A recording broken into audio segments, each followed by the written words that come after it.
Hey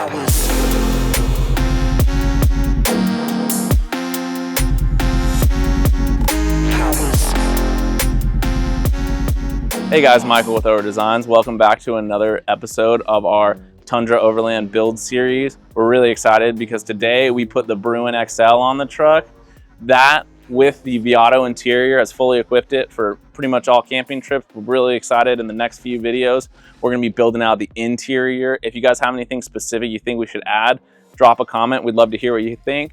But what we're thinking so far, add some solar, some lights, a fridge, some heat, fun stuff like that. So if you want to see those videos, make sure you like, comment, share, and subscribe.